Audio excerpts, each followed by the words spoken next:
lo mío fue el oír el picaporte cómo se abría y cómo se cerraba. Y en ese mismo momento yo miré sobre el anfiteatro, donde se encontraba una puerta con unos cristales opacos, pero donde se ve, prácticamente son translúcidos y se ve lo que hay al otro lado.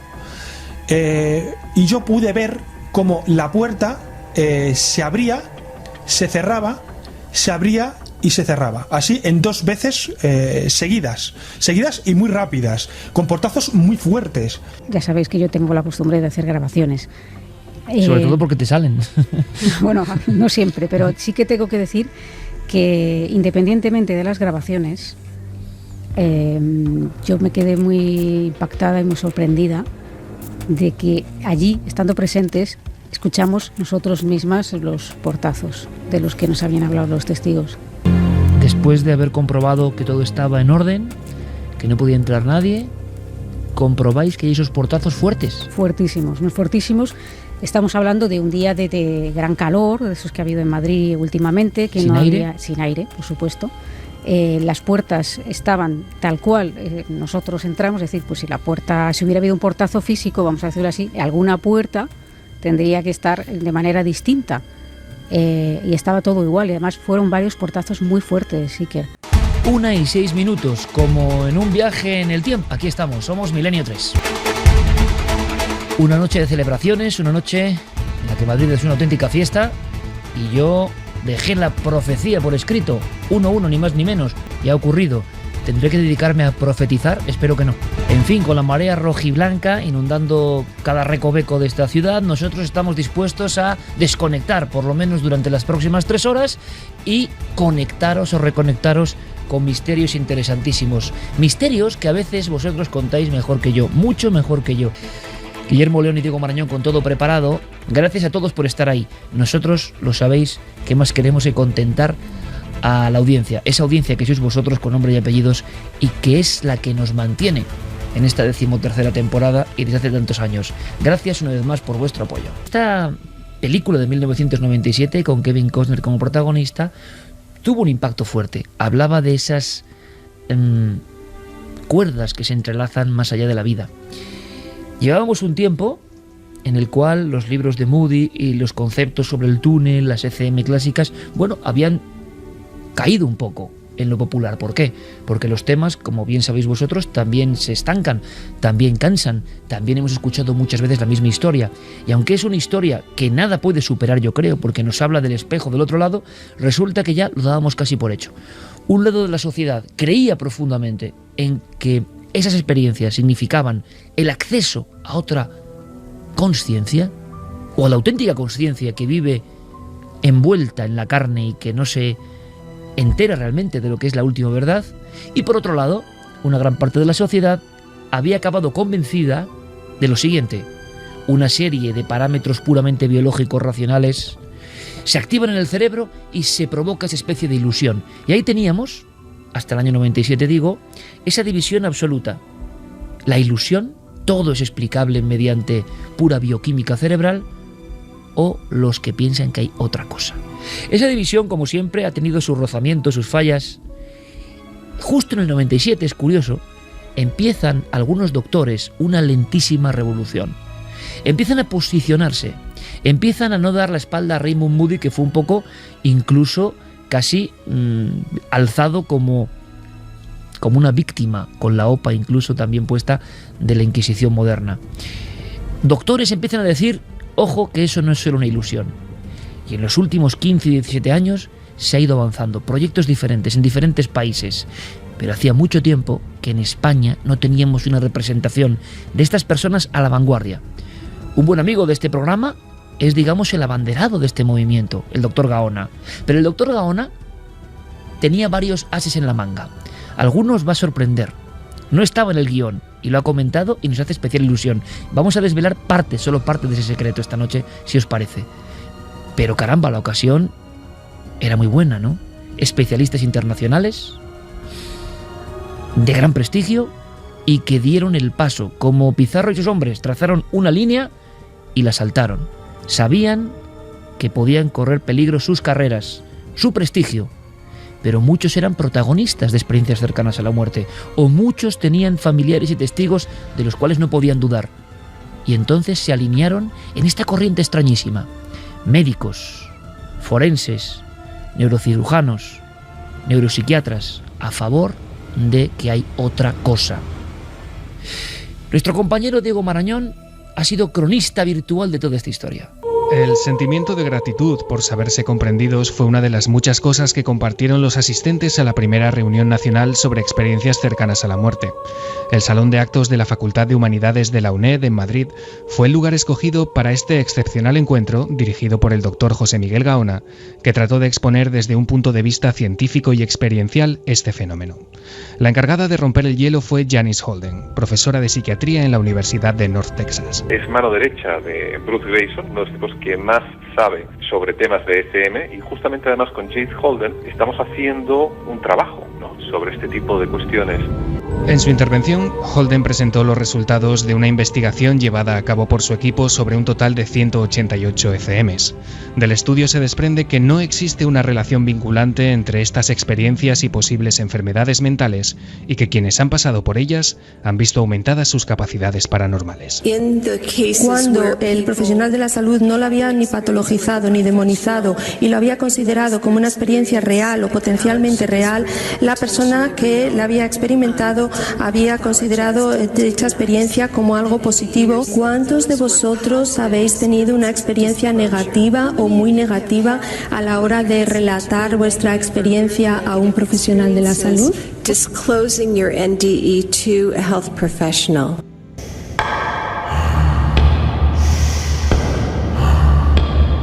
José Miguel Gaona tomó a continuación la palabra para esbozar algunas nociones básicas en torno a la consciencia y al importantísimo papel que ésta juega en el ámbito de las ECM. Es muy probable que en las improntas de la consciencia, debido a nuestros campos electromagnéticos sobre lo que ocurre en derredor, quede una impronta, quede una huella nuestra después de perder la vida. Gaona avanzó además algunos aspectos de un ambicioso estudio sobre premoniciones y ciertos experimentos realizados durante el proyecto ALMA, una investigación que acaba de llevar a cabo un equipo de Cuarto Milenio en varias cuevas prehistóricas de Cantabria y que próximamente conoceremos en detalle. Intentamos averiguar una serie de cuestiones interesantes. ¿Cómo era el cerebro de nuestros ancestros? ¿Tendrían sensación de consciencia? ¿Tendrían experiencias cercanas a la muerte? ¿Qué es lo que sentían? ¿Cómo sentían esos cerebros? Nos llevamos una grandísima sorpresa. Sus cerebros muy probablemente serían muy parecidos a los nuestros, por no decir prácticamente idénticos. Quizá tendrían menos tecnología, pero pensaban, sentían y su conciencia derivaba, como un barco en el mar, de la misma manera.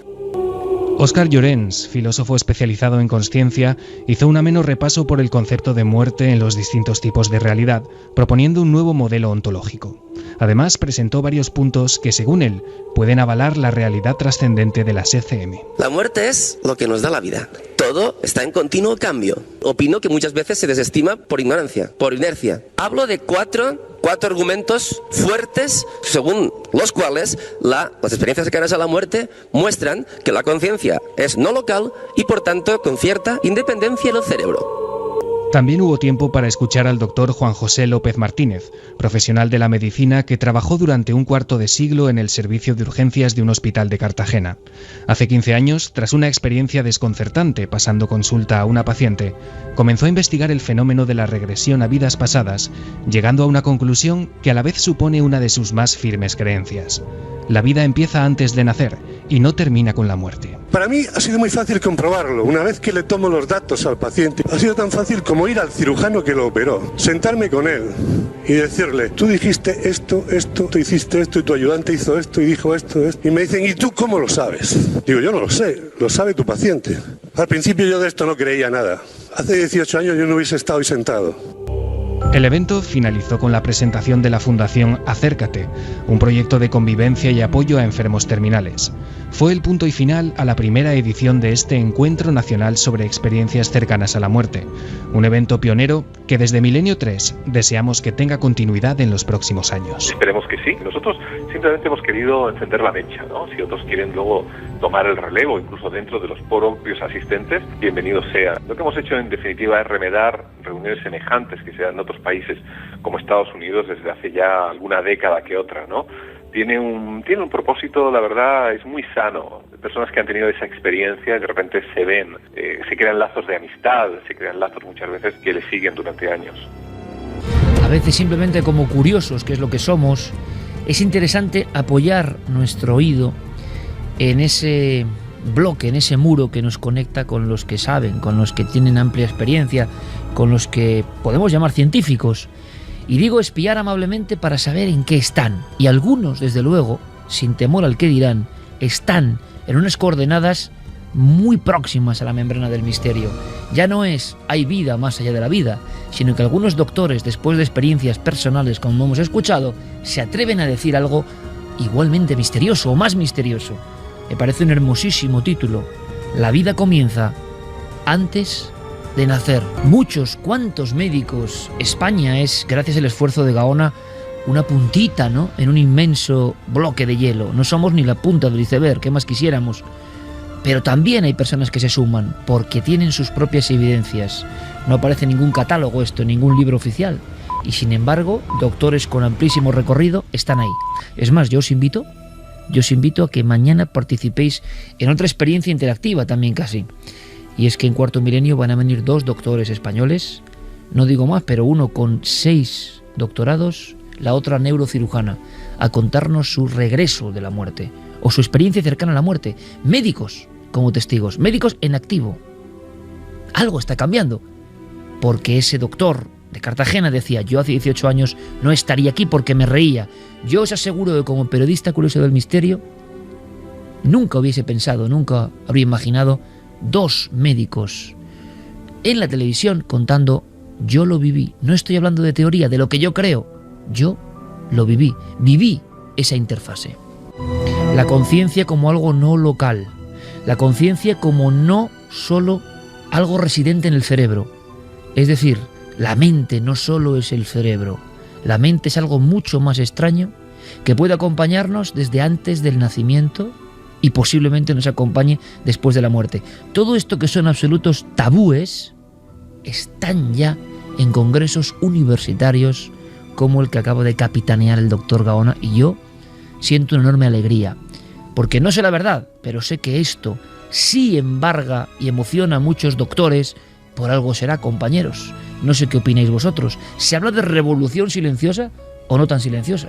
Bueno, y a mí me parece también reseñable que esto haya tenido lugar en el interior de una universidad, que sea la que ha dado cobijo a este congreso vanguardista donde se han dado la mano médicos, filósofos, yo creo que todo tipo de vertientes para intentar vertebrar una misma cosa, ¿no? Una misma cosa que quizá desde un solo campo de visión sería casi inabarcable o sería imposible de observar. Y lo que me parece muy interesante es, hablaba Siker, por ejemplo, de doctores que han investigado en estos casos de experiencias cercanas a la muerte. Hay muchos casos que parecen casi escogidos a dedo, como si los doctores que han empezado a indagar en las experiencias cercanas a la muerte lo hubieran hecho por algo. Muchos de esos casos son porque han vivido en sus propias carnes, cuando eran absolutamente escépticos, una experiencia cercana a la muerte. Cuando estaban a punto de morir, se enfrentaron a ese túnel de luz y a partir de ahí iniciaron sus investigaciones. Parece que a veces el fenómeno escoge con cierta exactitud a la persona a la que le ocurre. Pues curiosamente el tema que te digo esta noche, del que hablaré después, es casi primo hermano conceptual de este. Desde otros ámbitos, desde cada vez más ámbitos, más gente se está atreviendo a decir la gran herejía hacia la ciencia materialista, que la mente y el cerebro son cosas diferentes, que el cerebro es el órgano a través del cual se manifiesta la mente en el cuerpo, pero no es la mente. Es decir, que hay algo independiente que nos trasciende y que efectivamente puede traspasar por delante y por detrás, por el antes y por el después, las barreras de la muerte. Y fíjate que, sin destripar nada de mi tema, cuando decías ¿qué está cambiando?, hay mucha gente que piensa que algo está cambiando, que algo externo a nosotros está poniendo una semilla de cambio en todos y cada uno de nosotros, que en unos fructifica más, en otros menos, en otros absolutamente nada, pero que realmente hay un proceso de cambio. Luego explicaré en qué consiste y qué lo puede estar provocando. Y bueno, hay que añadir también que pese a que algo parece que se está moviendo, que cada vez más científicos con nombres y apellidos y gente del ámbito, no siendo científicos del ámbito universitario, se atreven a alzar sus voces y a hacer que congresos como este o otro tipo de actos se lleven a cabo en un seno universitario, queda todavía un residuo de esos cientifistas, no sé cómo llamarlo, que se oponen y que parecen la Inquisición del siglo XXI, que no quieren que se hable en el seno universitario de estas cuestiones. Esta misma semana, hace un par de días, pues una catedrática conocida por nosotros, no voy a decir el nombre porque ella tampoco quiere entrar en polémicas, ya se ha dirimido donde tenía que dirigirse, ha sido atacada pero vamos, duramente por algunos de sus catedrática compañeros. De amplísimo prestigio y de mucho más prestigio de quienes se atacan, como siempre suele ocurrir, sí. ¿no? Y bueno, pues me parece penoso, solo por el hecho de que haya querido hablar sobre algo relacionado con los fantasmas y los fenómenos paranormales en la antigüedad. Como elemento histórico. Como elemento histórico. Que evidentemente son parte de la historia. Por supuesto, y elemento simbólico, y desde unas perspectivas antropológicas y con un amplio currículum para hacerlo. Es decir, que si no lo puede hacer ella, ¿quién lo puede hacer? Pero es que aunque hubiera tenido esta mujer una experiencia ella misma de ver un fantasma, nadie tenía por qué recriminarla nada, y su currículum no iba a ser peor porque hubiera tenido una experiencia como esta. Yo creo que algo está cambiando, que precisamente el doctor Gaona pudo contar con tanta gente que vivía esas experiencias, que contaba a nivel científico esas ECMs, porque en cierta forma ya han dado varios el paso. Varios científicos, entre ellos el doctor Gaona, que cuando nosotros lo conocimos era un escéptico recalcitrante, un escéptico que no se creía nada que tuviera que ver con lo extraño, con lo que no se pudiera explicar científicamente en un laboratorio. Si él ha cambiado, ¿por qué no pueden cambiar otros? Lo decía Javi, unos han vivido esas experiencias en su propia carne, pero otros, yo recuerdo, por ejemplo, al doctor Vila, como nos decía, yo tengo un montón de médicos, Enrique Vila, un doctor que también hizo un libro sobre experiencias cercanas a la muerte, y él nos decía que había recogido numerosos casos y que los propios médicos de su hospital, del Hospital de la Macarena, en Sevilla, le contaban pacientes que habían tenido esas ECMs, pero que no se atrevían a dar sus nombres por si les pudieran criticar o decir algo malo sobre ellos. Creo que eso poco a poco se va perdiendo, ese miedo, que ya son muchas las personas que se dedican a la ciencia que están diciendo, oye, que estas cosas pasan, vamos a intentar explicarlas, esto no es de programas oscurantistas, de programas paranormales, sino que hay algo más, está pasando algo y tenemos que investigar para intentar dilucidarlo. Os voy a dar más argumentos para este debate, porque es un tema que, si lo valoramos en su conjunto, significa eso, la posibilidad de apertura. Yo desde luego pienso que en los foros del conocimiento tiene que hablarse de todo. No, fijaos, en la herejía no vamos a seguir, ¿no? Pero en ese aspecto, pero de eliminar de la historia algo que igual para el hombre moderno no es importante, pero que ha sido vital absolutamente para el hombre antiguo. O sea, para hacer sociología de la antigüedad o antropología o etnografía, ¿qué pasa? No hay que hablar de los fantasmas, aunque uno crea o no crea, de los aparecidos, de lo que significa para una comunidad la creencia en el aparecido. Si es por algunos, se eliminarían esas partes de la historia. A mí me lo decía Bermúdez de Castro, Premio Príncipe de Asturias. Cuando tenemos que hacer algún estudio, siendo quienes somos, que toca lo sagrado, toca el animismo, toca la conexión del hombre antiguo con lo extraordinario y por qué lo hacía y lo importante que era, tenemos problemas. Tenemos más problemas que con otras cosas cuando tocan lo objetivo. Quizás Santi ha tenido una vez más la gran clave. Se está enfrentando parte de la propia ciencia, que es lo maravilloso, al tabú, a un gran tabú. Pero os voy a dar más argumentos para el debate. Diego, compañero, doctora Holden, podemos hacer su interesante lo que dijo, te llamó la atención porque hay un momento en que habla, y quiero que la escuchemos, Diego, sobre algo más. No nos quedemos en experiencias cercanas a la muerte, sino en el despertar que se produce en esa gente y lo que le suele suceder después a muchos de ellos. Sí, la verdad es que la ponencia de Janice Holden, bueno, se alargó un poquito en el tiempo, claro, por temas de traducción simultánea y demás.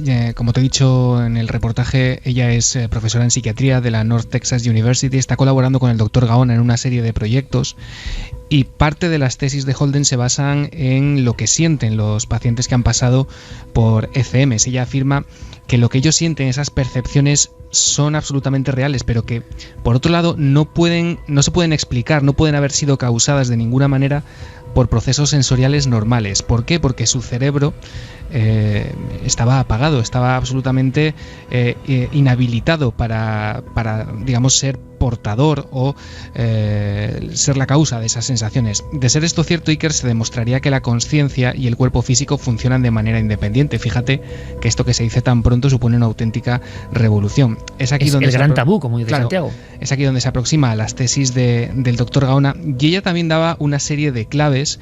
Ella presentaba una investigación hecha a casi 200 pacientes que habían pasado por ECMs. Ella presentó todos los datos, todas las estadísticas, pero desprendía una serie de datos bastante curiosos. Uno de ellos era las consecuencias a nivel psíquico, a nivel parapsicológico incluso, que estos pacientes experimentaban después de haber sufrido una ECM. ¿Te parece que la escuchemos? Vamos allá. Los efectos posteriores, algunos de los efectos posteriores son un aumento de las actividades paranormales. La persona comienza a ver o ve con frecuencia a personas fallecidas, reconocen cosas que van a pasar y aumentan su nivel de telepatía. Es decir, son capaces de ver con mayor claridad lo que otros piensan o lo que otros sienten. Estos procesos pueden ser abrumadores para la persona, y durante el primer año ha sucedido que esto les pasa con tanta frecuencia que encuentran dificultades a la hora de ajustarse a la existencia terrenal. Algunos de ellos piden y quieren y desean que esto pare.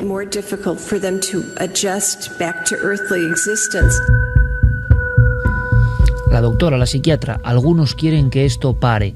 No veamos solo al testigo de la ECM como algo pasivo que vive una experiencia que algunos aseguran que está dentro del cerebro, una especie de ilusión óptica. Casi nos han hecho creer a todos. Es más, en esa sabiduría del Padguato que todos utilizamos, he oído una respuesta: no, si eso es un reflejo del cerebro. Pero ojo, que yo soy el primero que comete estas ingenuidades muchas veces, ¿no? Hablar de temas, surge en nosotros, casi sin saber por qué, una respuesta, nos sentimos seguros, creyendo saber que poseemos, ¿no?, un argumento de la verdad. Hombre, es que hay muchas personas que ven ese túnel, ven esos seres, casi como catapultados. A veces soltamos: no, si se ha demostrado que eso... Bueno, pues parece que los que están en vanguardia no lo tienen tan claro, porque no solo es eso, sino que luego las personas, y me gustaría mucho conocer vuestra opinión a través de las redes sociales, Nave del Misterio, a través de milenio3@cadenaser.com. ¿Por qué opináis de este debate? Subíos a este debate con nosotros. Es que esas personas quedan marcadas por algo, y esto es muy extraordinario. Algunos pensarán, claro, imaginemos la hipótesis racional, compañeros, han quedado tocados del ala, ¿no? Se han vuelto tarumbas. Es tan fácil despojar las incógnitas de esta forma. Ya no están en sus cabales. ¿Cuáles son los cabales? ¿Quiénes somos nosotros realmente? Si es verdad que no somos solo nuestro cerebro y nuestros órganos. ¿Quiénes somos? ¿Desde cuándo somos? Bueno, pues resulta que hay personas que en cuanto tienen este pum, este shock, esta inmersión en esa membrana, es que ya la vida no es igual. Es que los aparecidos que estaban al fondo del túnel pueden estar en mitad del pasillo. Es que de repente saben quién va a llamar por teléfono. Es que durante un tiempo esa campana de irrealidad les rodea. Se dan cuenta que su vida ha tocado un espacio que no estaba escrito en ninguna parte, y lo están viviendo, y saben que no están locos. Saben que no están locos, pero saben que nadie les va a creer. Esas personas, a través de la experiencia choqueante de la ECM, no solo se han quedado ahí: uy, he vuelto a la vida, uy, era muy agradable el sitio. No, vayamos a la fase 2. Es que mi vida y mi percepción ha cambiado. La psiquiatra habla de telepatía, habla de precognición. ¿Por qué? Esto quiere decir que la visión y la experiencia es integral. Y os lanzo el argumento también: miedo, y por Dios, que esto pase. Yo creo que ahí has estado dando una clave importante: el miedo. Nos hemos educado en una serie de creencias, exceptuando la gente que cree en algo, llámese religión, de cualquier tipo, en una creencia en un ser superior, me da igual el nombre, tiene otra visión, porque cree que hay una recompensa al final del todo, no se sabe de qué forma, pero que hay una resurrección y hay otra vida. Y sin embargo, las personas más racionales se nos ha hecho creer, bueno, pues te mueres, te conviertes en polvo y desapareces. No queda nada de ti, tu esencia no existe. Igual que ocurre cuando las personas que experimentan algún tipo de capacidad paranormal, siendo niños, lo primero que se les dice es eso no existe, eso no es lo que has visto. Lo que has visto es esto otro. Se intenta dar explicación, razonar todas esas experiencias, igual que ese fin último, ¿no?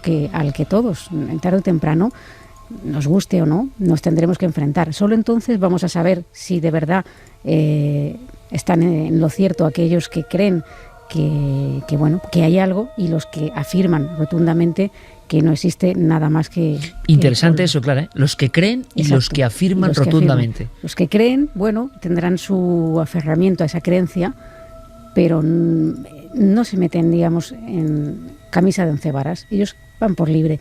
Y los que afirman son los que imponen. En fin, no sé, yo creo que esas cuestiones, una vez que a lo mejor se produce un desgarramiento del velo de Isis, entre comillas, es decir, alguien que tiene una vivencia tan fuerte como esa época de descolocación, porque luego creo que estos fenómenos en muchos casos, pasado el tiempo, dejan de existir. Pero en ese tiempo de descolocación, en el que, bueno, lo que tú creías ya no está tan claro, porque tú teóricamente tendrías que haber muerto, pero estás ahí. Entonces, asimilar eso, en ese periodo, esa interfase de nadie, quizá es como lanzar una antena a recibir cosas que normalmente te han dicho, oye, ojo, que eso no existe y no se te ocurre hablar de ello, que te van a tomar por loco. Claro, es que le hemos cogido un tremendo aprecio a eso que llamamos la realidad. Y la realidad no es tan real como creemos. A ver cómo consigo explicar esto sin ponerme pedante. El universo perceptual de cada ser humano es individual y es una construcción de su mente. Por poner un ejemplo muy sencillo, todos tenemos delante de nosotros ahora mismo un micrófono amarillo. Un micrófono con una bola amarilla de la cadena SER. Estamos todos de acuerdo en que es un micrófono con una bola amarilla, pero a lo mejor... El más bonito que hay, por cierto. Por cierto, pero a lo mejor el amarillo que ve Iker es mi rojo. Es el que yo llamo rojo. Lo que pasa es que como él lo ve rojo, yo lo veo amarillo, pero los dos estamos de acuerdo en que es amarillo y que esto tiene el nombre de amarillo, pues hemos consensuado una realidad común. Lo que le pasa a esta gente que ha dado ese salto, que ha tenido esa experiencia, es que ha trascendido la realidad consensuada. Ya está fuera de lo que es el acuerdo común. Y ya una vez se da ese paso no hay retorno y empiezas a ver otra realidad. Con lo cual la quebradura mental es brutal. Claro, o sea, da miedo porque, entre otras cosas, no solamente que me tomen por loco, no, es que en cierto sentido te has salido de la norma, te has salido del rebaño, y somos animales sociales, somos seres que necesitamos la aprobación y la integración, y de repente ser el diferente asusta mucho. Entonces, tanto que les sucedan estas cosas como que eso les produzca una sensación de estrés importante, no me extraña nada ninguna de las dos cosas. Y encima, fíjate, si son personas que estudian la mente y les pasa esto, totalmente de acuerdo. Todos sus cánones se rompen. Ellos tienen que demostrarse a sí mismos que lo que han vivido, porque aseguran que lo han vivido, no se puede demostrar a nivel científico ni a nivel cerebral.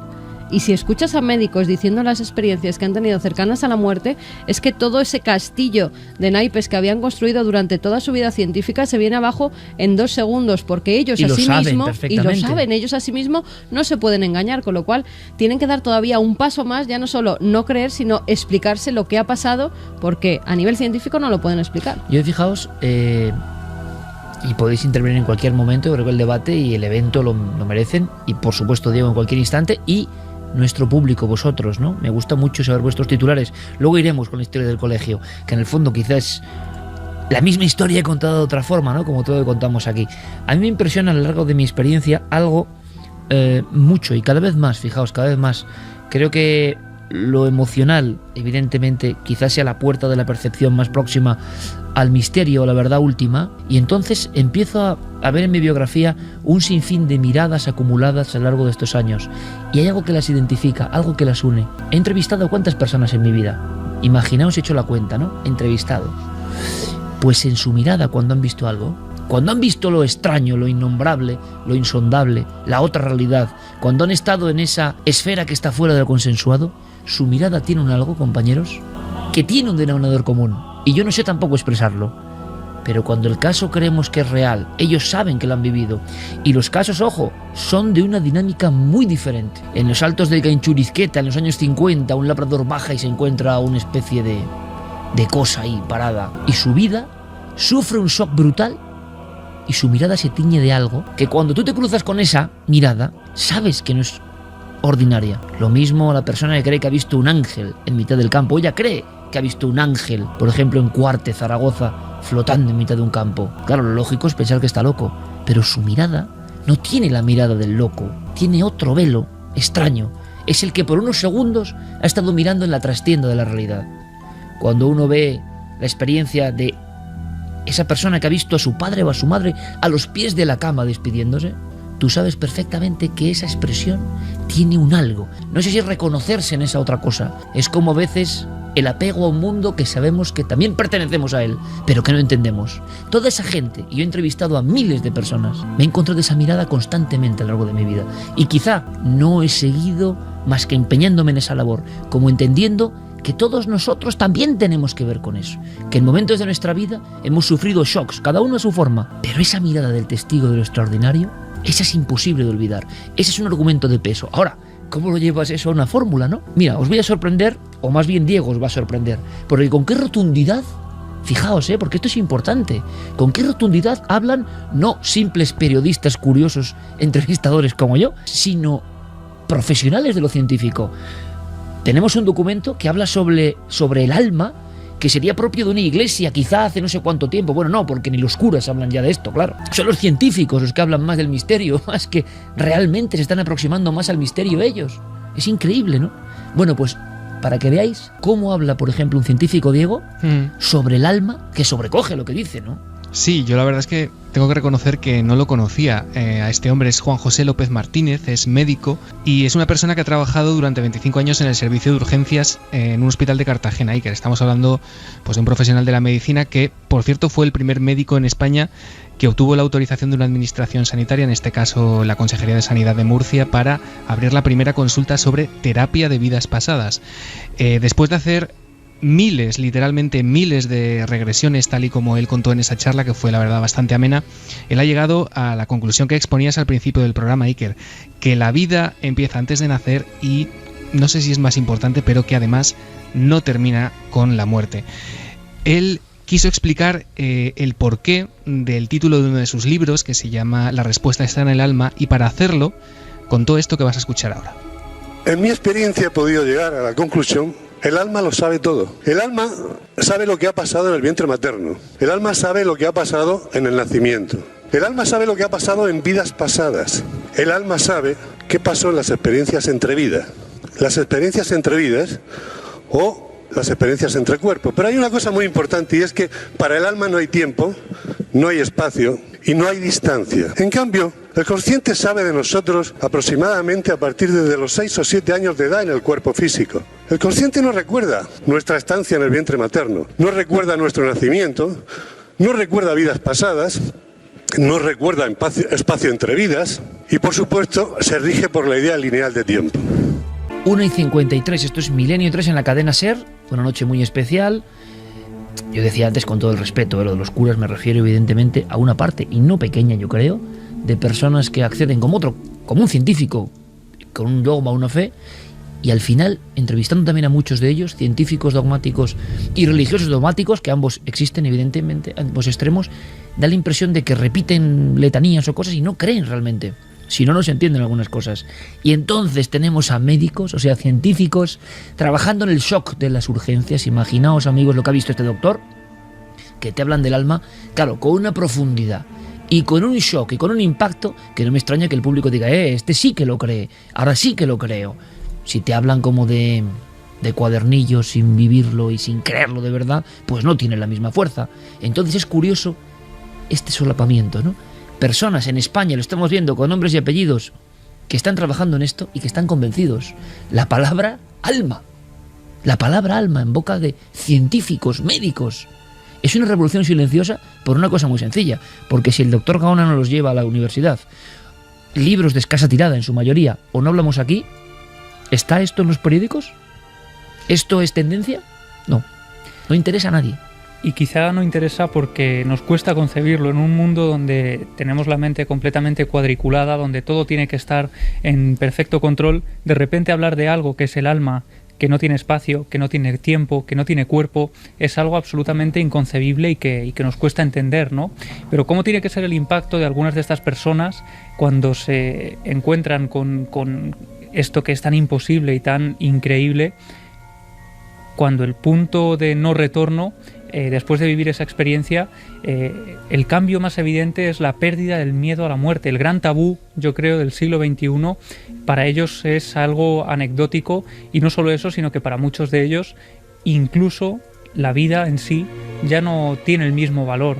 Decían que estaban tan bien, tan tranquilos, tan a gusto, esa sensación de paz en ese supuesto túnel, que cuando regresaban aquí eran incapaces de valorarlo como habían estado allí, ¿no? Era una sensación imposible de repetir, decían algunos. Quizá eso es ese estado de plenitud del alma, como decía este doctor.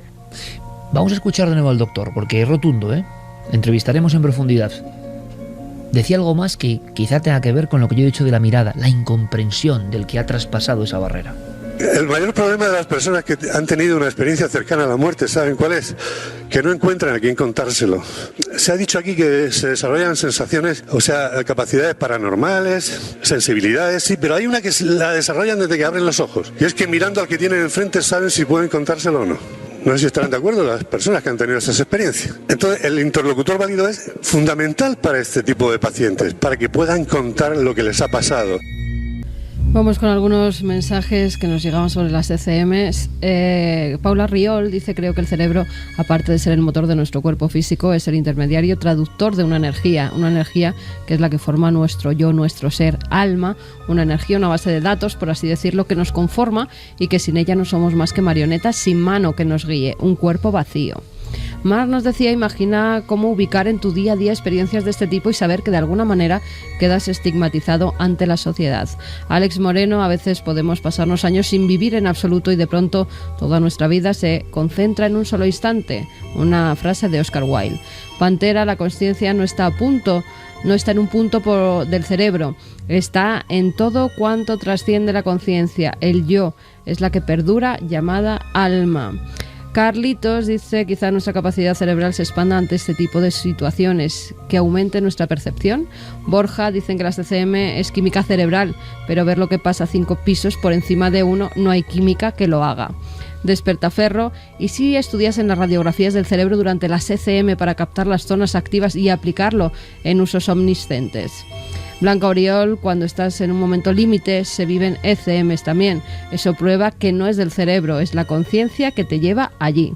Tony Ramos: hablar de todo esto sin miedo y sin prejuicios, se llegará, se van dando pasos importantes. A Rebuscando dice: Platón decía que el cuerpo es la cárcel del alma y la encarnación era transitoria y contraria a su destino. Mildred: yo creo que tendríamos que tener más miedo a la vida que a la muerte, por muy mal que esto nos suene. Claudia Domingo: cuando estamos muertos el cuerpo está muerto, pero el alma sigue viva y va más allá. Jarama: se sabe de ECMs que no hayan sido positivas. Ale dice: todas las ECM cumplen el mismo patrón o depende de la religión de la persona que la vive. En general, dicen los expertos, a nosotros, la inmensa mayoría, el 95-97% son positivas, y hay algunas que son extremadamente negativas, como entrar también en eso que decían los sabios de todas las culturas, ¿no? Que hay una especie de dimensión paralela muy luminosa, muy plena, y otra, pues como muy infernal. Evidentemente, hablar del alma o de dimensiones como cielo e infierno, de inmediato el gran público, las personas del siglo XXI, van a rechazar cualquier argumento pensando que se habla de religión. Lo asombroso del asunto es que la religión vino después. Estos fenómenos estaban bastante antes en el ser humano, Y la religión parece que es una forma de intentar entenderlos, ¿no? Que han estado siempre ahí. Y curiosamente no ha habido cultura en la faz de la Tierra que no haya hecho esa división entre un lugar de luz y un lugar de sombras, que es lo que también aparece en estos momentos límite. Tenemos muchísimos más contenidos. Esta noche es especial, hay mucha actividad, así que vamos rápidamente con el boletín de noticias de la cadena SER y después regresamos con un montón de cosas en esta noche de alma, esta noche de emociones, esta noche de investigación del misterio.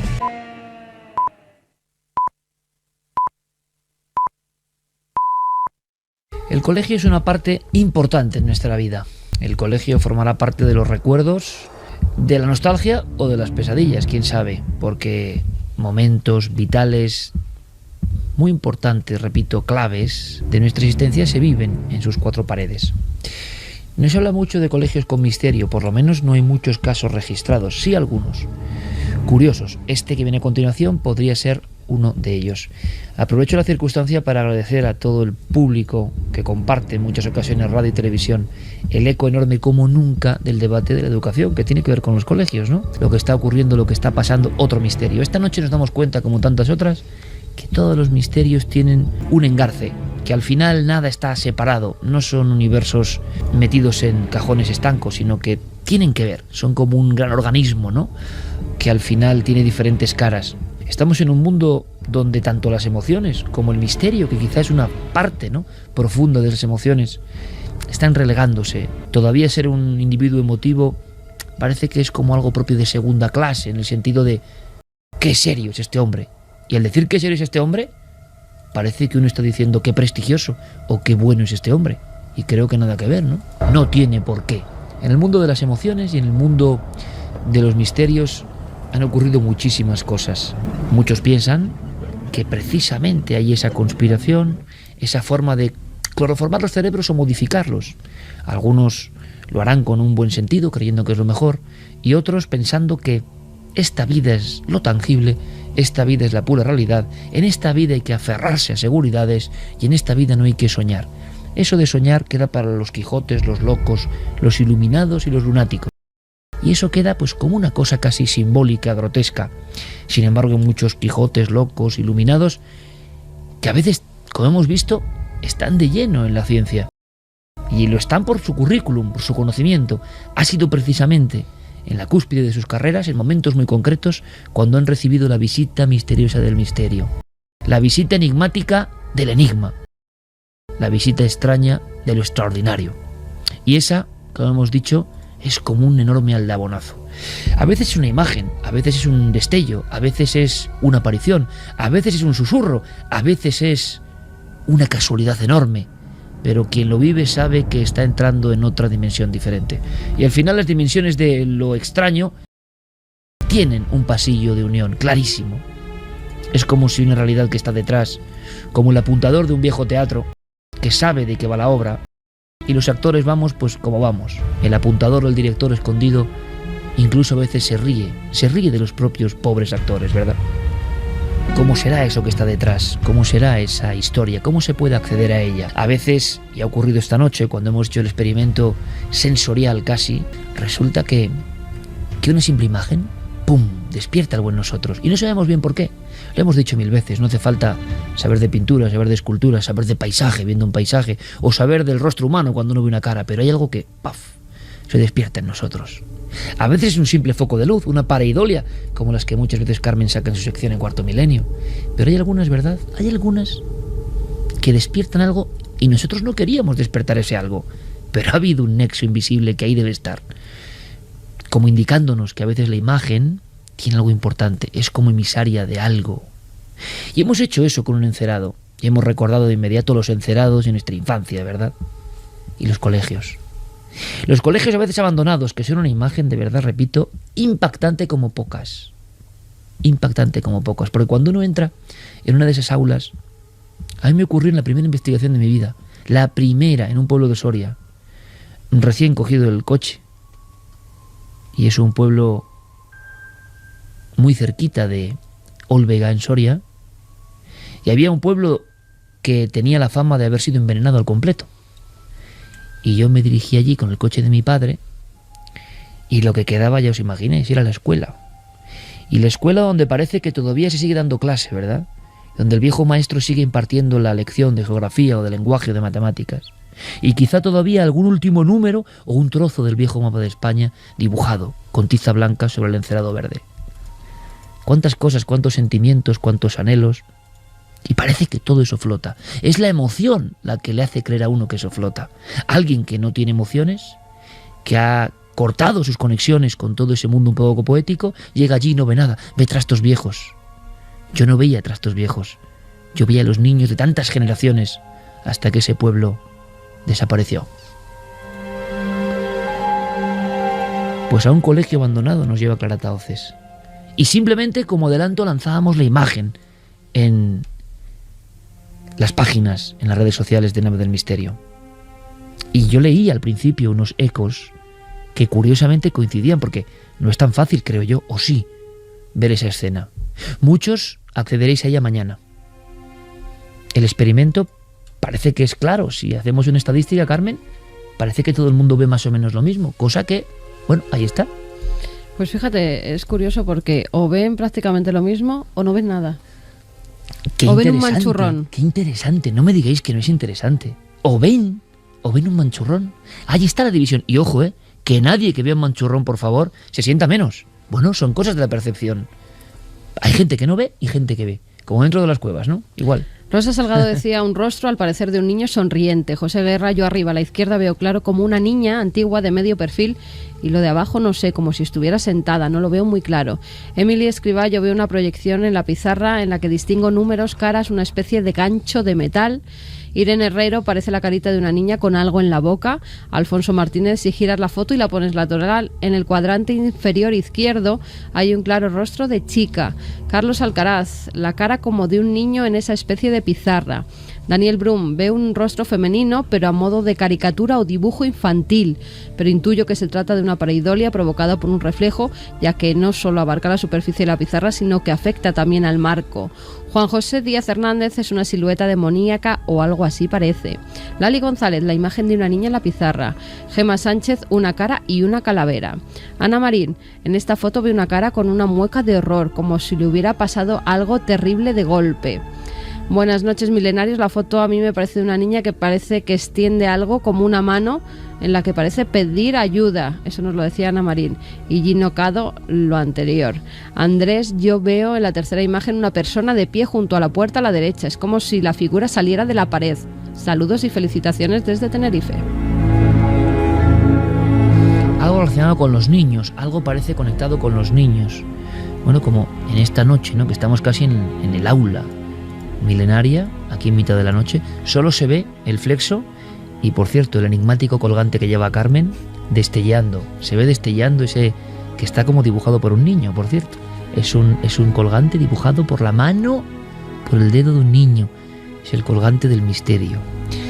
Bueno, pues ¿qué habrán dibujado esos niños en el encerado, en la pizarra, durante tanto tiempo? ¿Por qué se abandonó ese lugar, Clara? ¿Por qué te has dirigido a investigar esta historia que parece que queda inconclusa? ¿Qué ves tú en esa pizarra, lo primero? Pues yo también veo un rostro, en este caso yo veo una niña, pero también tengo que decir que pienso que podría tratarse de una pareidolia, pero me ha resultado muy interesante y muy curioso ver que tanta gente ve algo muy parecido a lo que hemos visto. ¿No te lo esperabas, quizá? No. Solamente poniéndolo a prueba, y es bonito esto, y es la magia de las redes sociales, de la intercomunicación ahora mismo, hemos recibido un estudio sociológico en vivo, en minutos. En minutos había cientos de mensajes, los hay, en los foros de Nave del Misterio, en Facebook, en Twitter, y gran parte del público, claro que puede opinar uno pensando lo que ha dicho otro, pero sabemos cómo sois, y es un poco el arrebato, ¿no? Y veíais la cara, yo también la he visto la cara. ¿Casualidad? Seguramente. Pero vamos al origen de este sitio, porque al final esto es la guinda. La guinda, una historia de colegio abandonado, la guinda, la historia del último caso del archivo de Clara Tahoces. Sí, además vamos a contar, a desvelar quién ha hecho esa foto, ¿no? Que no he sido yo. Estamos hablando de la actualidad, o sea, es un archivo, pero digamos un archivo reciente, tan reciente como que es de este mismo mes de mayo, ¿no? Es un colegio abandonado en el norte de Madrid. No vamos a dar más datos, más que nada porque aún la investigación está abierta. Continuamos con ello y bueno, pues nos gustaría que ese lugar estuviera un poco preservado, ¿no? A este lugar acuden 3 personas. Bueno, ¿qué hacían 3 personas en un colegio abandonado, ¿no? No fueron a realizar ningún tipo de investigación parapsicológica, no tenían intención de realizar nada relacionado con nuestro mundo de misterio, ¿no? Nosotros hemos hablado con 2 de esos testigos y hay un tercero que directamente no quiere hablar, tiene miedo. Hay 2 testigos de ellos, de los 3 concretamente, que no volverían a pisar ese lugar, así me lo dijeron. Y bueno, pues quien nos va a contar la historia es Manuel, uno de los testigos, nos va a explicar qué hacían allí. La idea en sí era la de entrar a un colegio que llevaba pues cerrado un cierto tiempo. Nosotros no sabemos cuánto tiempo llevaba cerrado, pero queríamos denunciar una situación en la cual pues el colegio se estaba echando a perder, ¿no? Las instalaciones, las porterías, el polideportivo, los edificios en sí. Y como no entendíamos por qué a ese colegio no se le estaba dando un funcionamiento, nosotros hicimos por entrar y hacer fotos, ¿no? Fotos que parecían en principio pues interesantes para denunciar dicha situación. O sea, que un reportaje de denuncia social lleva a estos muchachos allí. Sí, algo tan poco próximo al misterio, algo que conecta con la realidad de lo que está pasando, que hay muchos centros que por el tema de la crisis han tenido que cerrar. Yo no sé exactamente, no he podido averiguar aún por qué motivo este centro, que además es bastante grande, ocupa casi una manzana con unas instalaciones deportivas que en su día se ve que tuvieron buen uso y que se están echando a perder, hasta un campo de baloncesto, si me apuras. No sabemos por qué está abandonado, pero ellos querían saberlo, querían un poco denunciar sobre todo que no se hiciera ese uso de esas instalaciones. Él ha dicho hicimos por entrar, no ha explicado cómo se entró ni tal, pero ahí está el tema, ¿no? Que eso era una cosa que está un poco vedada y fuera del alcance de los vecinos de la zona que podrían estar disfrutando de eso, ¿no? El caso es que sucede lo siguiente. Ellos entran y entonces pues empiezan un poco a ver las instalaciones por dentro. Son 3 módulos, hay 2 módulos que no se puede entrar de ninguna de las maneras, pero hay un módulo que sí que se puede entrar. Y es ahí donde entran y se encuentran una escalera a la derecha, luego hay una serie de aulas a mano izquierda y de frente hay un pasillo que comunica con una especie de anfiteatro, lo que sería una especie de sala.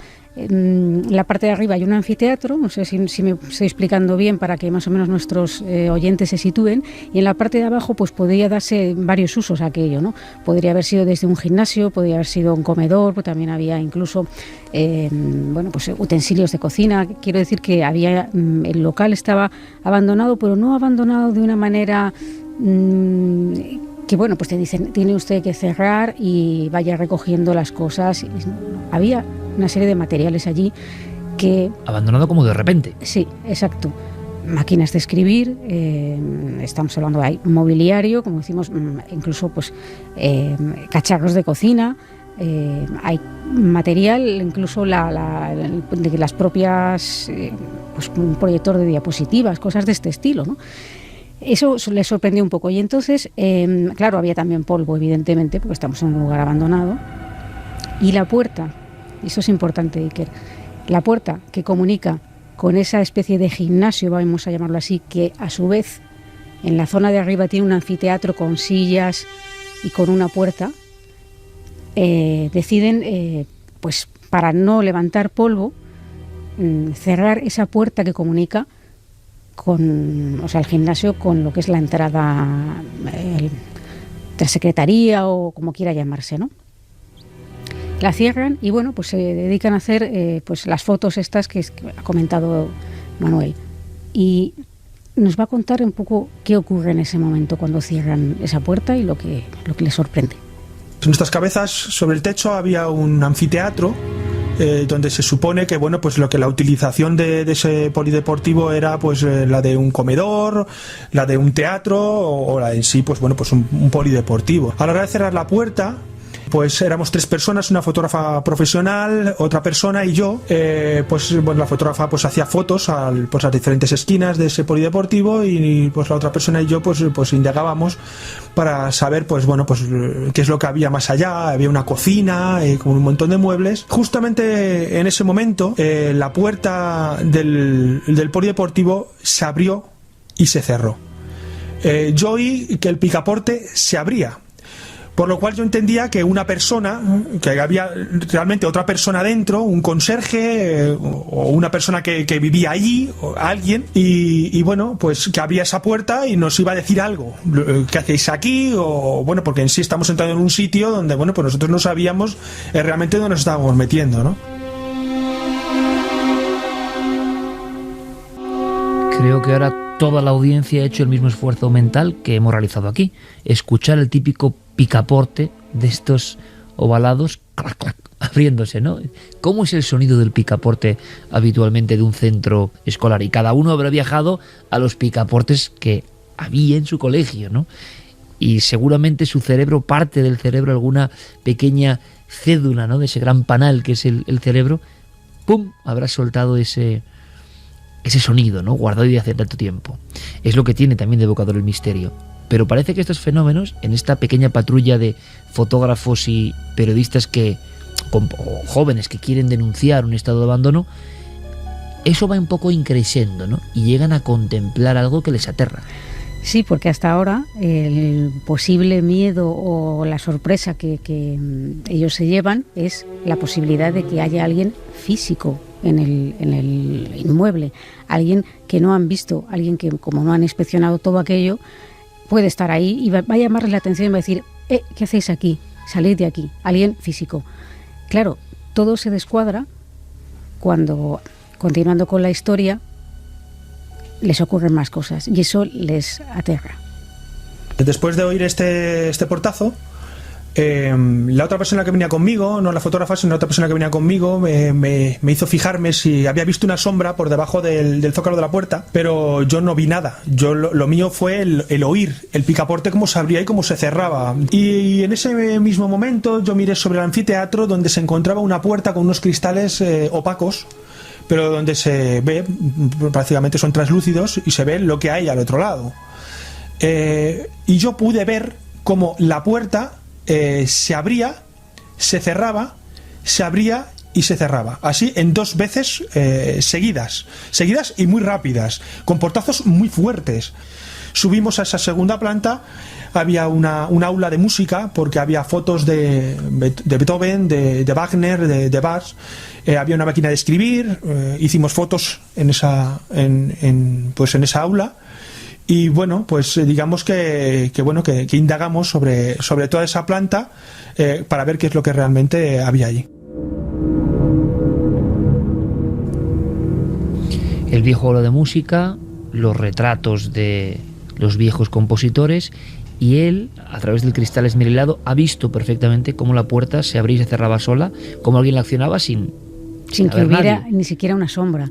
Y esto no es habitual tampoco, ¿eh? Una puerta que se abre y se abre y se cierra, con picaporte accionado 2 veces delante de un testigo, viéndolo el testigo. Lo que es increíble es que suban, ¿no? Sí, pero bueno, como eran 3 y realmente es que ellos seguían precisamente intentando buscar una explicación racional a eso, porque es que si no se mueren de miedo, así de claro.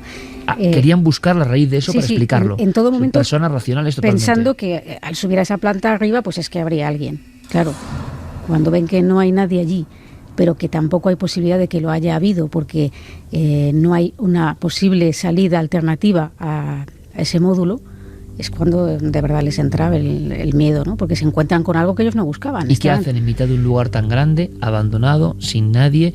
Los fenómenos... Hay uno que también es un poco inquietante, y fijaos, si es sencillo, ¿no? Pero por debajo de la puerta, la fotógrafa avisa de que ha visto una sombra caminando por el otro lado, por el zócalo de la puerta. Algo tan sencillo, pero tan evocador también, sí. ¿No? Lo que pasa es que puntualizo que no era la fotógrafa, fue la otra testigo, que la que tiene tanto miedo que no quiere ni hablar, ¿no? Pero tiene tanto miedo que no quiere ni hablar. Sí, de hecho yo he hablado con estos 2, con la fotógrafa y con Manuel, pero con ella no he podido realmente hablar. Y bueno, pues después de esto, ya cuando comprueban que no hay nadie... Entran casi en pánico, me imagino. Sí, lo que pasa es que, claro, Manuel la verdad es que lo está contando muy bien. Nos está haciendo un retrato muy bueno de cómo es este colegio. Aún no habiendo estado allí, quienes no hayan estado, pues yo creo que se pueden imaginar perfectamente la situación. Y yo creo que cuando habló conmigo conservaba bastante la calma, ¿no? Había pasado ya unos días, o sí me dijo que él no volvía ahí. O sea que él nos cuenta un poco el desenlace de esta historia, que no es del todo el desenlace, porque luego vamos a ver qué más cosas han pasado. Nos dimos cuenta que en una de las pizarras de una de las aulas vimos la cara clara y nítida de una niña. Y bueno, esto nos sorprendió muchísimo. Entonces ya pues empezamos a concatenar pues los sucesos que habían ocurrido con lo que realmente había pasado, ya que cuando se hizo la foto de la pizarra, justamente acto seguido fueron los 2 portazos en el anfiteatro superior, y eso fue lo que nos sobresaltó. La explicación fotográfica no la pudo dar, ya que era algo completamente inusual. Una pizarra que está completamente limpia, como si fuese nueva, o sea, no había pintado nada encima, o sea, la pizarra estaba completamente limpia. Digamos, se hizo la foto y en esa foto apareció esa cara, que ocupaba la parte izquierda de la pizarra prácticamente entera.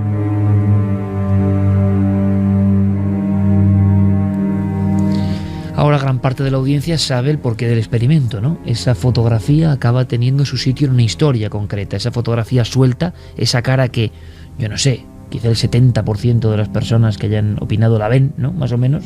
¿Sería ese el dato más o menos, la estadística?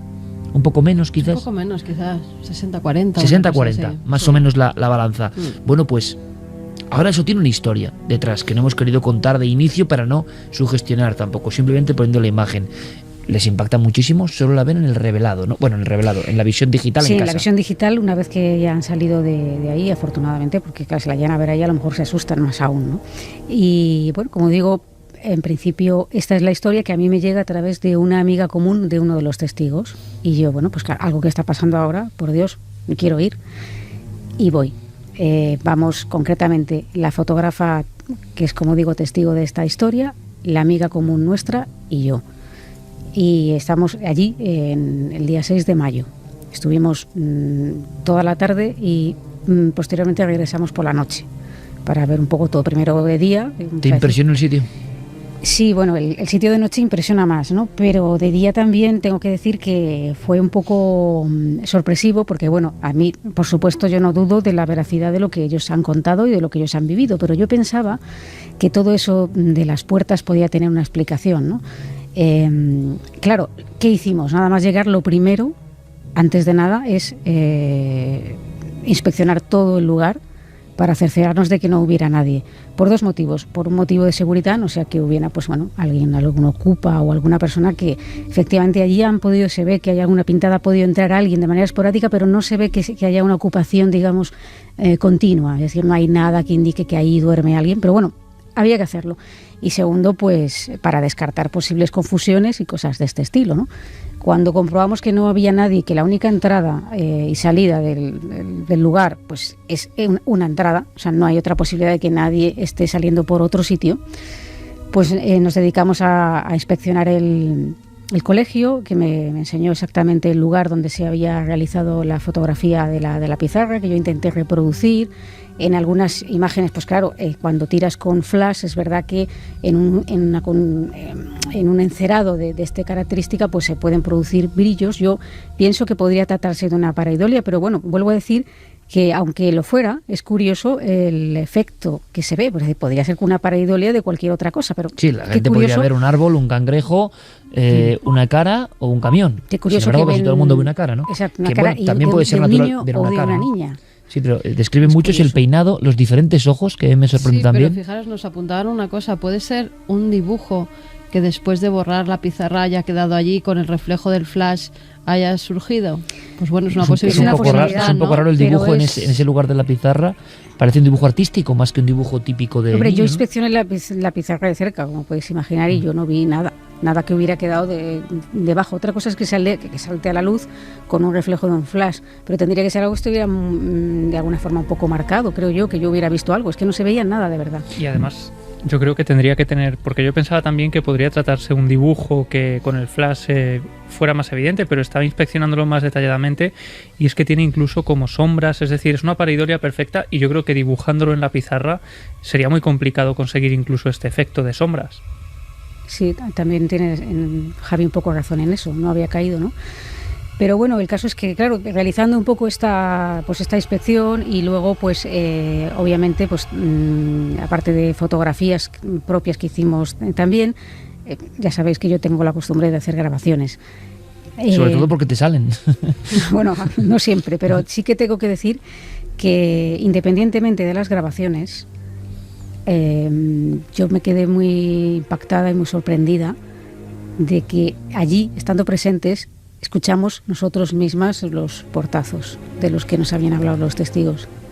Después de haber comprobado que todo estaba en orden, que no podía entrar nadie, comprobáis que hay esos portazos fuertes. Fuertísimos, muy fuertísimos. Estamos hablando de un día de gran calor, de esos que ha habido en Madrid últimamente, que ¿Sin no aire? había, sin aire, por supuesto. Las puertas estaban tal cual nosotros entramos, es decir, pues si hubiera habido un portazo físico, vamos a decirlo así, alguna puerta tendría que estar de manera distinta, y estaba todo igual, y además fueron varios portazos muy fuertes, sí que. ¿Podría haber sido algún otro tipo de sonido próximo al colegio? Eran dentro del colegio, porque incluso uno de los portazos lo escuchamos estando fuera del inmueble. Y una pregunta que ahora mismo gran parte de nuestra audiencia hará, ¿no? Y que no es habitual, pero ahí sientes, por mucha veteranía que tú tengas en estas lides, Clara, cómo se comporta el investigador cuando casi por sorpresa está en el sitio y empieza a ocurrir lo mismo que le ha pasado a los testigos. O sea, que no está en el guión tampoco. ¿Cómo se siente uno? Pues, ¿Puede el ansia del investigador o realmente uno se inquieta también? Te inquietas porque no es frecuente que pase esto. Es decir, yo puedo hablar muy contadas ocasiones de casos en los que he acudido. Fíjate que hemos estado desgranando un montón de lugares y con algunos con una fama realmente siniestra, ¿no? Y el hecho de haber estado allí no significa que yo haya presenciado. Yo me he limitado a transcribir esas conversaciones, a pues un poco dar el fruto de esas investigaciones, pero no a ser partícipe de los fenómenos. Y en este caso sí fue así. Entonces, bueno, pues la inquietud es un poco, sí, hay cierta inquietud. Imagínate cómo estarían, en concreto la testigo que ya había pasado por eso encima, que nos acompañó amablemente. ¿Qué decía ella? Bueno, ya sé que ya está otra vez esto. ¿Ya está esto otra vez aquí? Sí, decía, ¿veis? ¿Lo veis? Y ella decía, yo no quiero entrar. Claro, pero es que hay el afán de investigador, ¿no? Que dices, claro, ¿cómo no voy a entrar? Y además tenemos unas grabadoras ahí. Hay que entrar. Aunque sea para recogerlo, hay que entrar. Y desde luego que entramos, es decir, no solo entramos, ya tengo que incluso regresamos por la noche. Porque pensamos que había, no sé, nos parecía que era una oportunidad y que había que estar en los sitios, si tenías esa ocasión, estar tanto de día como de noche. ¿No detectáis ninguna aparición, ninguna sombra como los testigos anteriores? En algún momento nos pareció escuchar algo parecido, yo no en concreto, pero sí, mis acompañantes, algo parecido a unos pasos. 2:34, pues Clara Tahoces asegura que hay una serie de psicofonías o de grabaciones, lo que sea, que son extrañas. Hemos hecho aquí nuestro particular análisis, las hemos escuchado con mucha atención y les vamos a compartir con todos vosotros. Sí, hemos hecho una selección porque eran más incluso de las que he traído, aunque aún así hemos hecho una selección más con ayuda de Carmen, que tiene muy buen oído para estas cosas.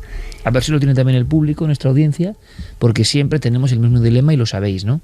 Y más con las personas que mañana en todo el mundo, y os lo agradecemos un montón, os descargáis el programa, ¿no? De las diferentes plataformas, lugares, y claro, la compresión del sonido hace que esto sea mucho más difícil. Y lo repito, porque estoy dando tiempo para que quien tenga cascos se los ponga. Es uno de esos momentos que ya sabéis que es, bueno, también parte de la historia de este programa, ¿no? Porque nosotros los tenemos, cascos, todos, y la calidad del sonido, podéis pensar que somos muy exagerados, pero a veces es porque vosotros quizás estéis escuchando la radio de una forma y nosotros estamos con unos buenos cascos en un ambiente de absoluto aislamiento. No es que queramos meter miedo en el cuerpo, sino que estamos recibiendo el impacto sonoro con una gran claridad. Si podéis acceder a la radio directamente, a la radio antigua, con unos cascos, pues fabuloso. Vamos allá, Clara. Si te parece, Iker, para que luego no nos digan que si condicionamos y tal, vamos a intentar que no decir lo que escuchamos, o lo que, si lo que te parece, ponemos la grabación o qué prefieres. Yo en algunas sí al principio lo diría, quizá en alguna de las que vengan después, para que el público se vaya entrenando, porque si no, yo creo que es imposible, ¿no? Yo creo que es muy difícil, muy complicado. La primera psicofonía, la primera palabra se escucha bastante clara. ¿Sí? Sí. La primera psicofonía que habéis elegido. Sí. Bueno, pues si queréis la ponemos, ¿vale? Venga, sin decir nada. Sin decir nada. Vamos con el experimento y nos escribís de inmediato. Y nosotros seguimos poniendo otras voces y a ver qué habéis escuchado en la primera. Vale. Vamos con esa primera grabación, que es... En una de las aulas, en la planta superior.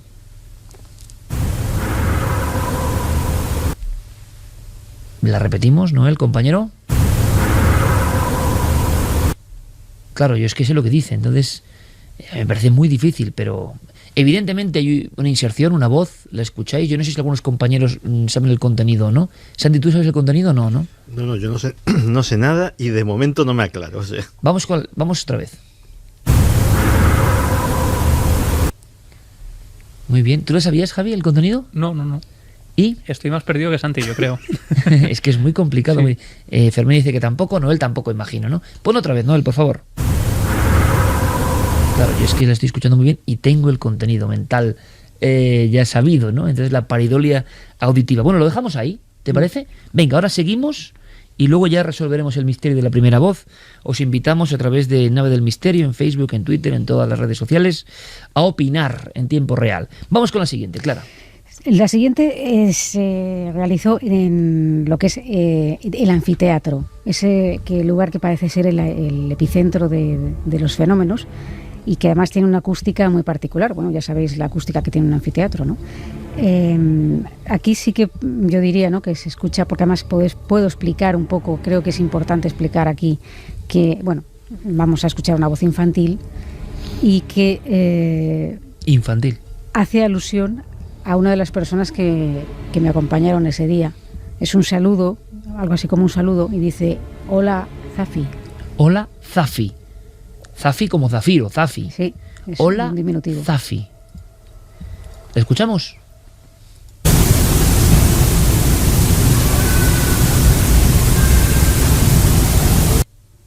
Yo escucho el hola del principio, el Zafi luego no lo escucho. Yo escucho bien. hola, mami. Hola, mami. ¿Escucháis el hola? Sí, el hola muy claro y una voz de niña, además. La voz es terrible. Yo no sé si ese aquí Noel nos está poniendo, claro, Noel, calidad máxima siempre, con Fermín Agustí, y ya lo estoy escuchando ahora como un cañón, porque en el pequeño estudio, el búnker, mi búnker particular, no se lo tiene Diego Marañón su búnker, y Clara siempre me dice: ¿qué? ¿Te vas al búnker, no? Yo me voy en un estudio, y ahí es verdad que para escuchar psicofonías no es muy bueno, y no me gusta a mí estar con los cascos. Son costumbres, no manías. Entonces ahora me encuentro con la sorpresa de que escucho mucho mejor lo que antes había escuchado bastante defectuosamente. Y el hola yo lo escucho fantástico, y además es la típica voz infantil, y es que parece que está ahí, que tampoco es un eco muy lejano. No sé, no acabo de entender yo este fenómeno. Que la ponga otra vez. Vamos allá.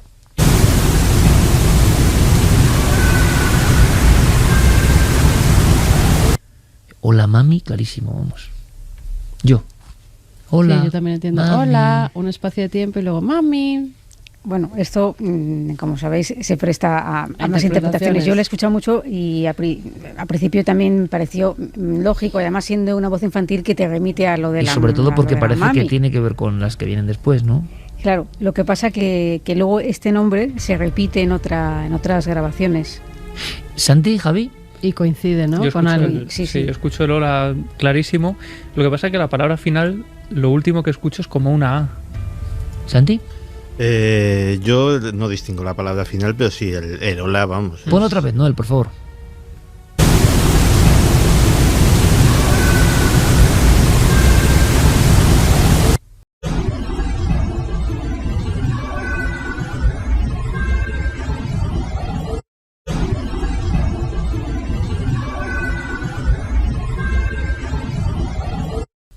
Fermín, ¿has oído el hola? Menos mal que porque Fermín... Sí, si Fermín da el ok, es como la garantía, el sello de denominación de origen. Una anécdota en ese sentido, porque Fermín, cuando le mando siempre que le mando alguna grabación de este estilo, él me contesta con la palabra, en vez de psicofonías pone ruidos. Sí, claro. Es que nunca oye nada. Pero ahora sí, luego cuando estamos en vivo, sí. Ruidos. Y así descomprimimos un poco, porque a algunas personas estamos dando la noche y de verdad que no es nuestra misión, ¿no? Dar la noche. ¿Qué os parece? Porque esta es una noche de experimentos. Visual, esa pizarra, una pizarra normal y corriente. Ahora yo no sé si hay pizarras ya, sigue habiendo pizarras, ¿no? Pero muchas son ya... Son digitales, algunas. Digitales, tal. Pero bueno, la pizarra, colegios. ¿no? Claro, la pizarra de toda la vida. Y ahí aparece una cara. Bueno, pues hemos jugado con la percepción. Seguramente sea un reflejo. ¿Esto seguramente sean casualidades? Pues sí. Lo que pasa es que estas voces que se oyen se parecen mucho a otras voces que hemos escuchado varias veces. Es lo curioso, el tono, el timbre, la forma y sobre todo, como decíamos antes, y lo decía Santi, cómo nos impactan también a nosotros, como si nos hablaran algo muy profundo de nosotros. ¿Qué os parece si hacemos el doble experimento? Chicos, chicas, de la siguiente, no decir qué es. Bien. Y que alguien, al mismo tiempo de la primera psicofonía y la segunda, hola Zafi o hola Mami, que, bueno, pues participen con nosotros y nos digan qué escuchan en la siguiente. ¿Vamos allá? Psicofonía a ciegas, ¿vamos allá? Allá vamos. Venga.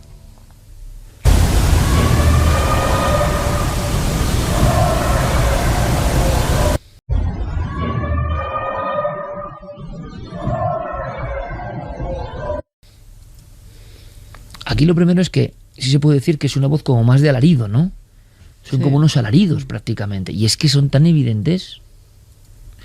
Yo creo que se cuelan otras cosas como ruidos como de fondo. ¿eh? Sí. Pero horribles. Y no me pongas los pelos de punta, porque es verdad que hay como un instante de doble fondo de sonido que no era nada amable. No, yo espero que tenga... De hierro, tubería, como de golpes, algo... ¿Escuchamos de nuevo? Sí.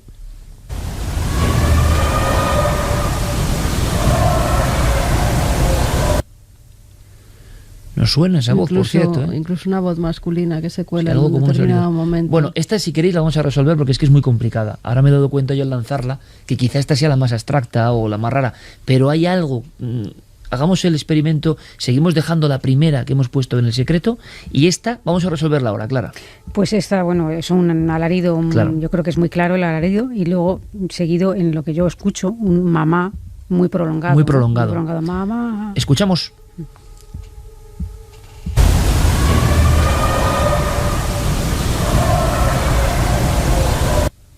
Sobre todo el grito inicial, que es como de un niño metido, que parece que está metido en el colegio dentro. Yo escucho un sonido de colegio antiguo. Sí, a mí me parece también que dice como hola, como un niño que pregunta hola, como diciendo ¿hay alguien? Escuchamos de nuevo, Noel, es importante esta noche tener todo atado.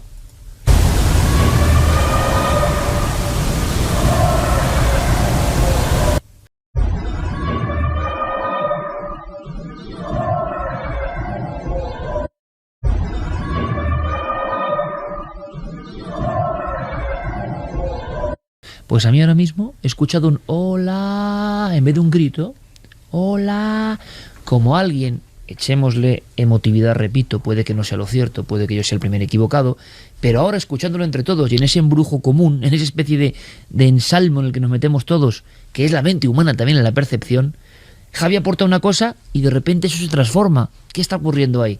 Pues parece que es un niño que se abre paso. Es como si un niño, repito, en mi imaginación, nos dijese hola, como una bienvenida a ese otro lado. No lo sé, escuchamos. Ahora yo no escucho un grito que me parecía de dolor, sino que escucho un niño que dice hola y luego sí, una serie luego como de golpes de fondo. Golpes, ruidos y hasta una voz masculina.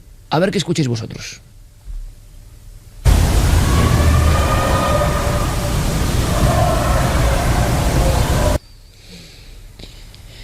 Bueno, vamos con la última, Clara.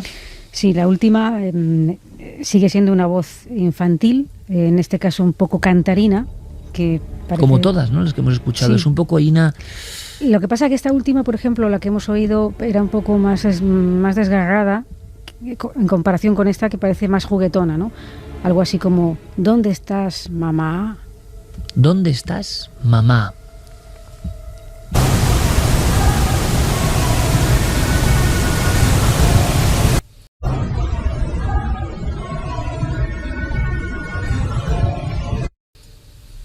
A mí también se me pierde la parte final, No. pero el inicio yo sí lo oigo. ¿Dónde El mamá estás? Y luego muy alargado. Es muy alargado, como muy cantarín. Mamá.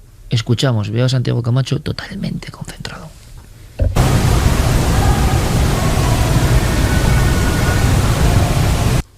¿Dónde estás, mamá? Claro. Yo entiendo dónde descansas, mamá.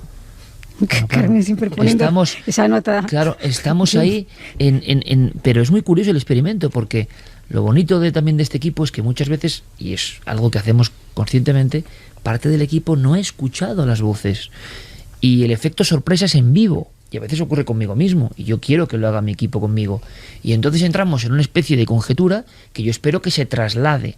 Nosotros no vamos de sabios, porque parece que hay mucha gente que ya el misterio lo ve como, no sé, el doctor que diagnostica y que sabe mucho y que es muy sabio.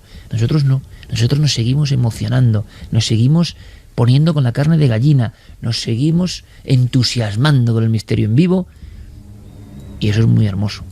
Y claro, ahora estamos así mirándonos unos a otros como diciendo, bueno, pues como vosotros. Escuchamos de nuevo. ¿Dónde estás, mamá? La idea común que más o menos tenemos.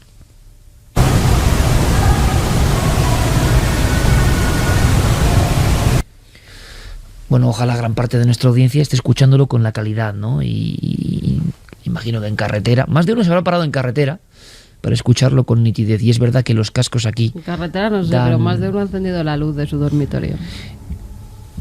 Pues son psicofonías que se parecen, Clara, se parecen en algunos aspectos, ¿no? Una vez más, Santi. No es que se parezcan, es que tienen una cosa extraordinariamente notable, y es el timbre de las voces, todas coincidentes con niños, además niños pequeños. Le echaría 7 años, por ponerle una edad. Como mucho. Y la verdad es que... Eco. El eco... Ha habido una cosa en la que no nos acabábamos de aclarar, que a mí me ha inquietado. Cuando se oía, decíais, una voz masculina entremezclada, yo lo que oía eran incluso ladridos. Sí, yo también, sí, algo así. Sí. Pero no ladridos normales, no, ¿verdad? No, bastante inquietantes, sí. ¿Sabéis a mí a lo que me recordaba? Era como una cosa un poco mala, no sé. A mí me recordaba la leyenda de los sabuesos del infierno. A mí no, a mí ¿sabéis a lo que me recordaba? A cierta parte de la psicofonía del infierno. Sí, a mí igual, sea lo que sea, pero... Sí, bueno, pero es que esos golpes de la psicofonía del infierno no sabemos lo que son, pero ese toque metálico, exacto. Y esa especie de palabras como deformadas, pero con una sensación muy oscura. Sí que me gustaría decir es que, como he explicado, esto es una selección de la grabación, pero la grabación está, en muchas de ellas está como lleno de golpes y de portazos y de todo. Podemos seguir analizándolo en la segunda parte porque es tremendo, yo tampoco quiero dar la noche al público, pero ¿resolvemos la primera? Bueno, vamos a ver. La primera es de lo que nosotros vale. más o menos entendemos. ¿Qué decía el público? ¿Qué decía la audiencia? ¿Qué decíais vosotros, amigos? Pues no lo tenían muy claro, la verdad. Nos decían muchos un aullido, como una U. Ayuda, Paul. Paula usó, oigo como un grito fuerte, no sé qué dice, pero da mucho miedo en la primera psicofonía. Clarence dice la primera como una U, como de un azote. My Goodness, la primera psicofonía parece un gemido lastimero. O sea, nadie identifica Sánchez, palabra, ¿eh? Un hola de una niña muy claro. Bueno, pues es interesante también. Así como en la... Calor, nos dice María. Así como en la imagen. Y ayuda. Interesante, ayuda varias veces. Así como en la pizarra, una parte importante de la audiencia ha visto que hay un rostro, es decir, la imagen parece que capta más fácilmente que el oído la realidad. En esa primera psicofonía, siendo muy honestos, hay que decir que la inmensa mayoría de nuestra audiencia, que yo creo que es una audiencia bastante preparada en estas lides, no... Bueno, igual captan lo que dice de verdad, pero no lo que nosotros creemos que dice. ¿Qué es, Clara? Algo así como hasta pronto. Una voz infantil también, hasta pronto. Infantil, o ahí ya no me parece tan infantil. ¿En qué tono, más o menos? No recuerdo ahora mismo el tono. Hasta pronto. Vamos a analizarlo, sí, luego lo vemos. Volvemos a la primera psicofonía. Noel, si la tienes ahí disponible, vamos allá.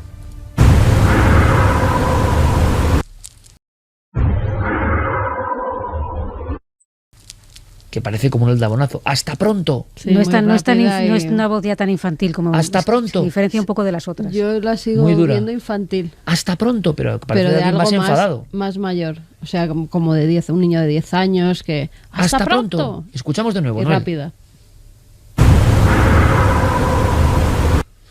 Una vez más. ¿Son los misterios del sonido, que también evidentemente hay pareidolias sonoras, o hay una realidad? La investigación está abierta, que es lo que podemos decir. Aquí hemos casi obligado amablemente a Clara a que saque un folio, ¿no?, de este archivo actualísimo para compartirlo con nosotros, pero veremos a dónde nos llega la investigación. Ahora, también es raro, ¿no?, un colegio abandonado. Los fenómenos se cuentan personas alejadas del misterio y que luego tú te encuentres con esto. Hay que estar allí, ¿no? Hay que intentarlo por lo menos. Hay una cosa que a mí me parece muy sorprendente, y es que a veces vamos a lugares donde ha habido, por ejemplo, un triple crimen y de pronto se obtienen psicofonías que nada tienen que ver con la historia del lugar, y sin embargo un colegio, que es un lugar aparentemente apacible, donde no ha habido ningún suceso luctuoso, todas las psicofonías que se captan tienen que ver con su mundo, digamos, con niños, y esta fotografía sea pues algo que no está ahí, una cosa que capta nuestra mente por ese juego de luces y sombras, pues también parece representar una niña, desde luego. Pero no sabemos si ha muerto alguien allí o no. ¿Hay algún dato? No, estoy un poco como rastreando la historia. Sé que a las puertas... Hay una muerte violenta, ¿no? Hay una muerte violenta y otra casi, no llegó a culminar en muerte, pero a las puertas del colegio prácticamente. Lo que pasa es que no tuvo que ver que sale incluso con niños, en hemeroteca, es decir, que está datada, pero que es más bien un ajuste de cuentas a las puertas del colegio, ¿no? Más bien un ajuste de cuentas y sí, bueno, al hilo de lo que ha comentado Javi, que me parece muy interesante, sí tengo que decir que, por ejemplo, cuando entré en este sitio, claro, lo primero que tiene es el impacto visual, ¿no? Pero enseguida el impacto mío fue olfativo. Yo enseguida me transporté a mis tiempos de colegio. Ese olor tan característico a tiza, a niños, algo que fluye en el ambiente que tú automáticamente te remite a una escuela. Y esa atmósfera estaba. Esa atmósfera de aula, aunque estuviera abandonada y el tiempo que llevé abandonado fue instantáneo. Es decir, esa atmósfera estaba ahí. Quizá lo que hizo fue poder captar un poco esa atmósfera, ¿no? De todas formas, no creo que un colegio sea un lugar donde tenga que suceder un hecho luctuoso para que quede impregnado. Es un sitio donde se viven emociones muy, muy, muy intensas. Para un niño de corta edad, un colegio es su universo. Prácticamente es el sitio donde pasa alegrías, donde conoce la angustia y el estrés por primera vez, donde puede llegar a pasar miedo, donde puede llegar a sufrir el acoso, por desgracia, de sus propios compañeros. Es un sitio a la vez mágico y terrible, donde las emociones están a flor de piel y parte de esas emociones pueden quedarse impregnadas perfectamente. Y también si vemos otras teorías más espiritistas, más parapsicológicas, el niño o los niños no tuvieron por qué morir en ese lugar, pero sí que pueden acudir a ese lugar como hacían a diario, ¿no? Su espíritu, su fantasma. Es lo mismo, por ejemplo, que si mueren en un accidente y luego se oye a esos niños por las aulas. Sería otra de las teorías, que no en ese lugar físicamente tiene que ocurrir algo, pero quizá algún niño de esa escuela, que acudía a esa escuela, pudo morir en otras circunstancias, y de repente que se capten sus voces aquí, como otra de las posibilidades que siempre se dan en las teorías más extrañas y más parapsicológicas. ¿Ha habido algún caso de colegio?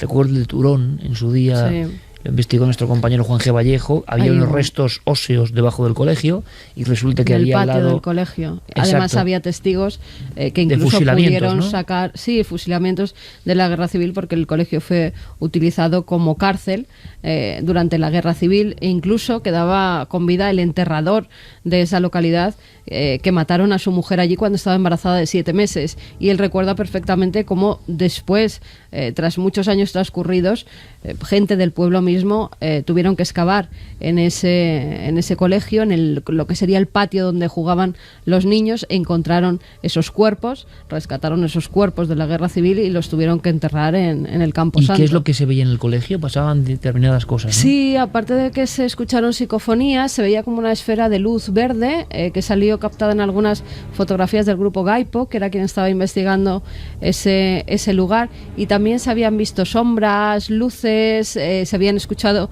voces de niño, incluso había testigos, si no recuerdo mal, que aseguraban que se habían escuchado como disparos, como esos recuerdos de la guerra civil, y muchos lamentos, muchísimos lamentos en la zona donde habían estado encarcelados pues, allí hombres, mujeres y niños durante 1937, que es donde los tuvieron. Y recuerdo una imagen que pudo grabar nuestro compañero, si no recuerdo mal, que era como en los subterráneos, bajo el asfalto de la pista de fútbol sala. Resulta que había una especie de subterráneos que se estaban rehoradando para ver qué pasaba, y había trozos de hueso, y pudimos tener incluso algún trozo, algún fragmento óseo, que ahí quedaba la duda, ¿no? Si era resto animal, si eran restos de personas, que sí había habido en la parte superior.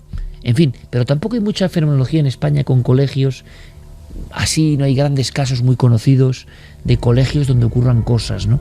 Terminamos esta hora con, evidentemente, las percepciones auditivas de nuestra audiencia. A ver qué nos dicen sobre la experiencia de escuchar estas 4 grabaciones de origen extraño, obtenidas por Clara Altavoces, con el argumento, creo que muy positivo, de una investigación que está abierta ahora mismo, que además lo lógico es quizá no darla a conocer, pero creemos que el público de Milenio 3 tiene que disfrutar de las cosas que se están haciendo en tiempo real prácticamente. ¿Qué opinan? Usa Coutada dice: me ha helado la sangre esta última, como si pegaran a niños, qué horror. Uno di noi, la última psicofonía es impresionante, el hola es claro, lo siguiente creo que es corre, corre. Borja dice, cierto, parece que dice hola y luego gruñidos, esta da mucho miedo.